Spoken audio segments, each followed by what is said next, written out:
আল্লাহ রাব্বুল আলামিন এই পৃথিবীতে 40 দিনের জন্য দাজ্জালকে পাঠাবে। কয় দিনের জন্য বলেন? 40 দিনের জন্য। এখন আপনাদের সকলের মনে প্রশ্ন হইতে পারে, দাজ্জালকে কেন আল্লাহ তাআলা পাঠাবেন? দাজ্জালকে আল্লাহ এত ক্ষমতা কেন দিবেন? দাজ্জাল যখন আপনাদের এই দইসারা আসবে, এসে বলবে আসমান বৃষ্টি দাও, সঙ্গে সঙ্গে দাজ্জালের এই কথা শোনার মাত্রই আসমান থেকে বৃষ্টি নেমে যাবে। দাজ্জাল বলবে ওই সকল গরুর পালকে তুমি মোটা তাজা করে দাও, সঙ্গে সঙ্গে ওই গরুর পাল মোটা তাজা হয়ে যাবে। দাজ্জাল যখন বলবে এই পেঁয়াজের ভুঁইগুলো, এই ক্ষেতগুলো, এই চকগুলো পেঁয়াজ যা আছে তার চাইতে 3 গুণ বাড়ায়া দাও, দেখবেন পেঁয়াজ যা আগে হইতো তার চাইতে বেশি হয়ে গেছে। আপনার সামনেই দেখবেন পেঁয়াজ আস্তে আস্তে আস্তে বড় হয়ে যাচ্ছে। এই ক্ষমতা আল্লাহ কাকে দিবেন বলেন? দাজ্জালকে দিবে। কি কারণে? ঈমান পরীক্ষার কারণে। কিসের কারণে বলেন? ঈমান পরীক্ষার কারণে। আপনি কি সত্যি আল্লাহর প্রতি ঈমান এনে মুসলমান হয়েছেন, নাকি আপনি তাগুতের প্রতি বিশ্বাসী হয়ে তাগুতকে মনে প্রাণে গ্রহণ করে আল্লাহ থেকে দূরে সরে রয়েছেন? কার প্রতি ঈমানদার হয়েছেন এই পরীক্ষা করার জন্য আল্লাহ তাআলা দাজ্জালকে এমন শক্তি দান করবেন, যেই শক্তির মোকাবেলায় আপনি আমি এই পৃথিবীর কোনো মানুষ টিকে থাকতে পারবো না। দাজ্জাল আসবে। দাজ্জাল যখন এই পৃথিবীতে আসবে, এই পৃথিবীর মানুষ যারা দাজ্জালকে রব হিসেবে গ্রহণ করবে তারা শান্তি সুশৃঙ্খল ভাবে থাকতে পারবে। যারা দাজ্জালকে রব হিসেবে গ্রহণ করবে না, যারা দাজ্জালের ইবাদত উপাসনা পূজা করবে না, যারা দাজ্জালের অর্ডার মানবে না, দাজ্জাল তাদের ঘর বাড়ি, তাদের ক্ষেত খামার, ব্যবসা বাণিজ্য, গৃহপালিত পশু, তার রিজিকের ব্যবস্থাকে ধ্বংস করে দিবে। মানুষ অনাহারে জীবন যাপন করবে। ইমানদার মুমিন মুসলমানেরা, এখন তো আমরা সুদে কেউ আমার কাছে টাকা চাইলে আমি বাইর করে দিই, ধার চাইলে দেই না। যখন দেখবো আমার ছেলে মেয়ে আমার সামনে না খেয়ে ক্ষুধার যন্ত্রণায় কাতরাচ্ছে, আমার স্ত্রী, আমার মা, আমার বোন, আমার ভাই, আমার সন্তান সন্ততি, আমার পিতা মাতা যখন আমার সামনে ক্ষুধায় কাতরাবে, আমি দেখবো দাজ্জালকে রব না মানার কারণে, দাজ্জালকে আল্লাহ না মানার কারণে, দাজ্জালকে খোদা হিসেবে গ্রহণ করে দাজ্জালকে সেজদা না দেওয়ার কারণে আমার পরিবারের উপর থেকে যখন রিজিক নষ্ট হয়ে যাবে, আমার পরিবার যখন অনাহারে থাকবে, এমনকি আমি নিজেও যখন অনাহারে থাকবো, তখন হবে ঈমানি পরীক্ষা।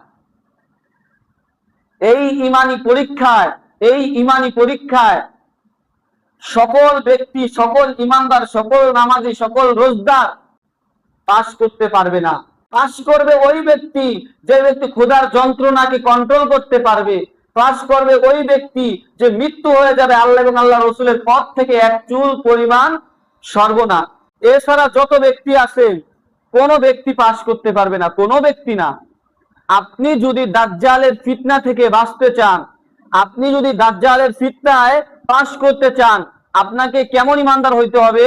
আপনাকে এমন ইমানদার হইতে হবে যে আমি আল্লাহ এবং আল্লাহর রসুলের জন্য দুনিয়ার সকল কিছু ত্যাগ করব।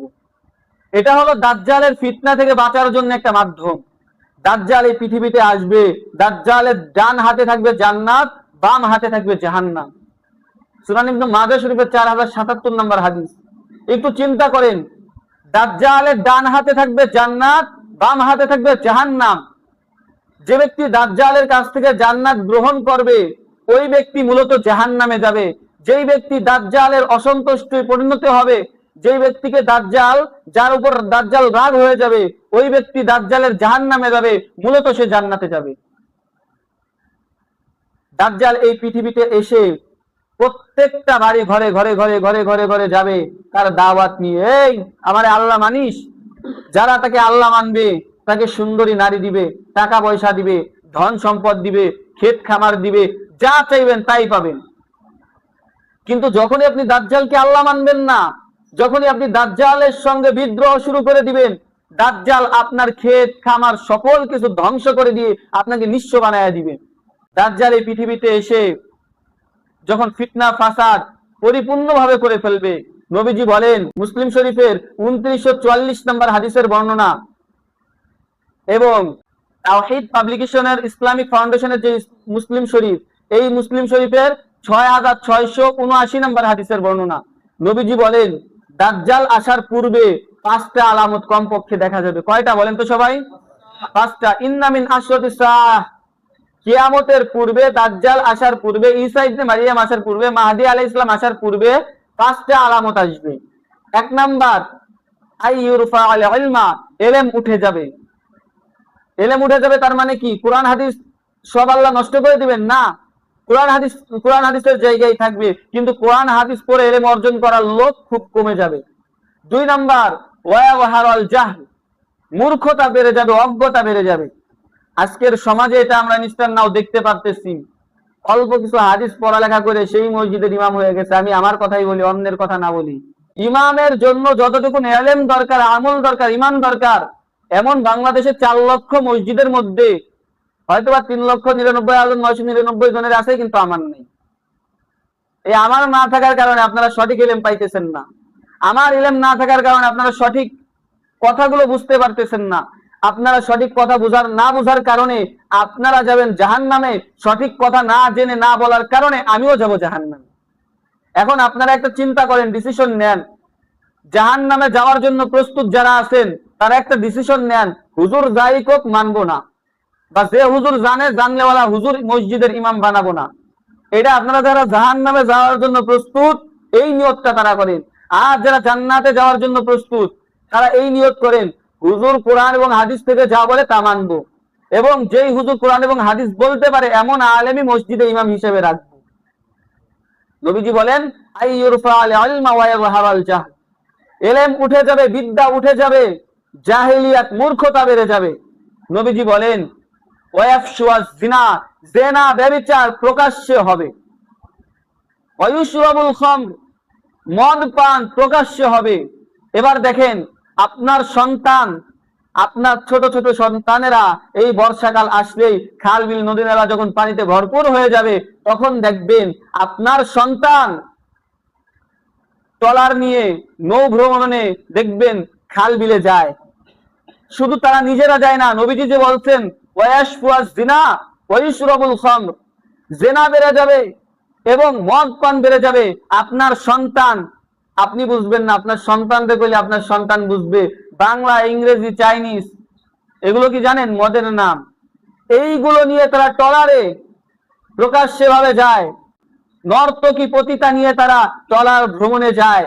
এই বর্ষাকাল আসলেই দেখতে পারবে, ওইখানে প্রকাশ্য ভাবে মদ পান করা হয়।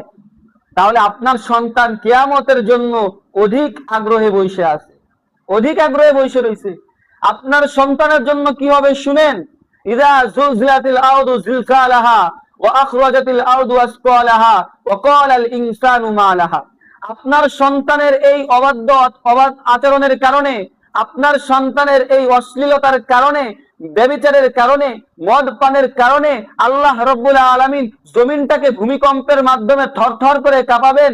এমনকি আপনার যে বড় বড় বিল্ডিং আছে, বিল্ডিং গুলো ধসে যাবে, চূর্ণ বিচূর্ণ হয়ে যাবে, পাহাড় গুলো ধসে ধূলিকণা হয়ে যাবে। কখন? যখন জেনা, ব্যভিচার, মদ পান প্রকাশ্যে ভাবে করা হয়। আপনার সন্তান খোলা আকাশে নদীর মধ্যে নর্তকী নিয়ে, পতিতা নিয়ে, মদ নিয়ে প্রকাশ্য ভাবে ট্রলারের মধ্যে ট্রলার ভ্রমণ করতেছে, আপনি আপনার সন্তানকে বাধা দিতেছেন না।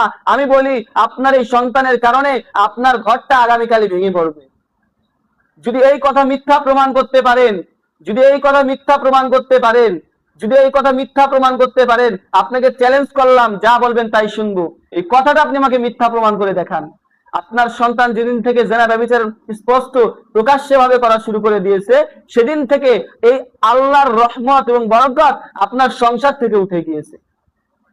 নবীজি বলেন, ওয়ায়াফশুয়াজ জিনা ওয়ায়ুশরাবুল খামর, মদ পান এবং জেনা ব্যভিচার প্রকাশ্যে ভাবে করা হবে, বেড়ে যাবে। নবীজি বলেন, পুরুষের সংখ্যা কমে যাবে, নারীর সংখ্যা বেড়ে যাবে। একজন নারী হাত্তা ইয়াকুনা 50 ইমরাতান কাইয়িমু ওয়াহিদ, একজন নারী 50 জন নারী সমান সমান একজন পুরুষ।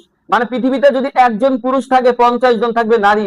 এমন একটা সময় চলে আসবে, এই 5টা কাজ যখন স্বয়ং সম্পন্ন হয়ে যাবে, যখন 1 নাম্বার এলেম উঠে যাবে, 2 নাম্বার মূর্খতা বেড়ে যাবে, 3 নাম্বার জেনা ব্যভিচার প্রকাশ্যভাবে হবে, 4 নাম্বার মদ পান প্রকাশ্যভাবে হবে। 5 নাম্বার, পুরুষের সংখ্যা কমে যাবে, নারীর সংখ্যা বেড়ে যাবে। এমনকি 50 জন নারীর অধীনে থাকবে একজন পুরুষ। এমন সময় যখন চলে আসবে, তখনই দাজ্জাল এই পৃথিবীতে আসবে। এই দাজ্জাল মানুষদেরকে জান্নাত জাহান্নাম দেখাবে। এক যুবককে রাখা হবে, এদিকে আয়, আমাকে আল্লাহ মানিস? ওই যুবক বলবে, না, তোকে আমি আল্লাহ মানি না। যখন এই কথা বলবে, বলার সঙ্গে সঙ্গে দাজ্জাল করাত দিয়ে তার মাথা থেকে পা পর্যন্ত চিরে ফেলবে।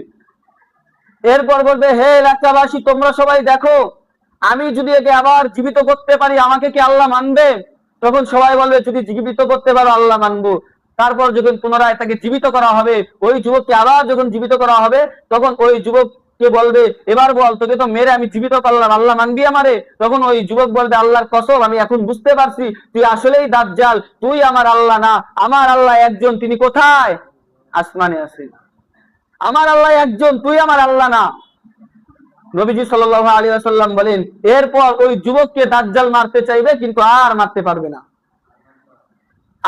আরেকজন যুবককে ডাক দিবে, হে যুবক, এদিকে আয়, তোর বাবা মা মারা গেছে নি? হ্যাঁ, মারা গেছে।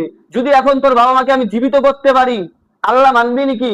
তো মুসলিমের 1901 নম্বর হাদিসের বর্ণনা, 2901 নম্বর হাদিস। চিন্তা করেন, আপনার বাবা মাকে যদি দাজ্জাল জীবিত করে দেয়, আপনি তো করবেন, ওরে আল্লাহ, এটাই তো বড় আল্লাহ। হ্যাঁ, আল্লাহ ছাড়া কি মানুষ জীবিত করার ক্ষমতা কেউ রাখে?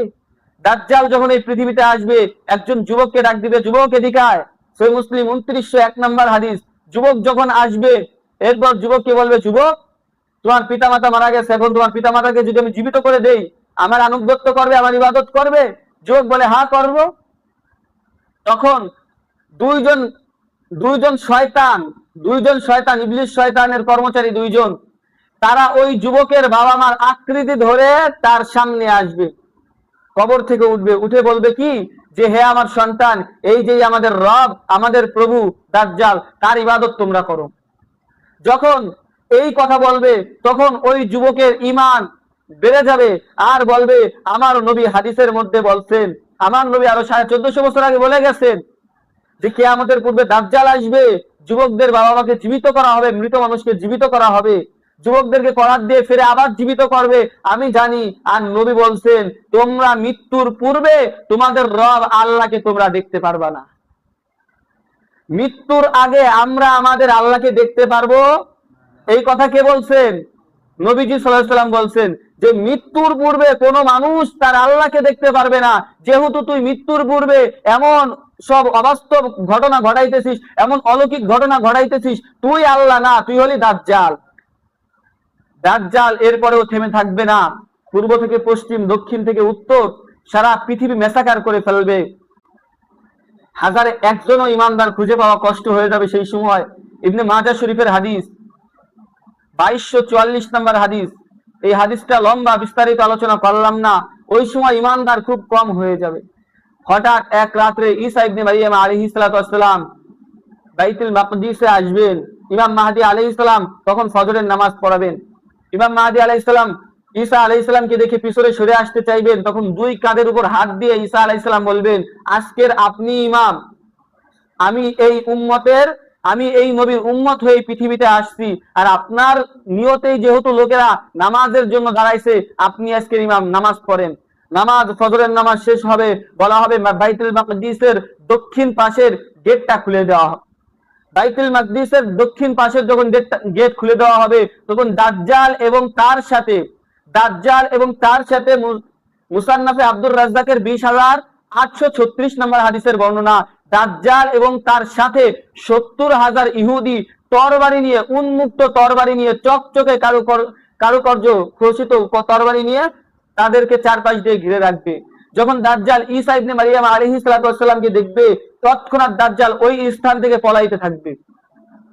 যখন পলাইতে দূরে চলে যাবে, যত দূর যাবে ততই সে গইলে যাবে। তখন ঈসা ইবনে মারিয়াম আলাইহিস সালাম বলবেন, আল্লাহ তাআলা আমার হাতে তোর ভাগ্যে একটা আঘাত রাখছেন, এই আঘাত না খাওয়া পর্যন্ত তোর মৃত্যু হবে না। দাজ্জালকে যখন ঈসা ইবনে মারিয়াম আলাইহিস সালাতু ওয়াস সালাম একটা আঘাত করবেন, আঘাত করার সঙ্গে সঙ্গে দাজ্জাল মারা যাবে, দাজ্জাল মরে যাবে। এরপর যে 70,000 ইহুদি থাকবে, এই 70,000 ইহুদিকে মাত্র 313 জন, কতজন বলেন? পৃথিবীতে মুসলমান স্টিল নাও 200 কোটি প্লাস। কত কোটি প্লাস? তাই 200 কোটি প্লাস মুসলমান এখন পৃথিবীতে আছে।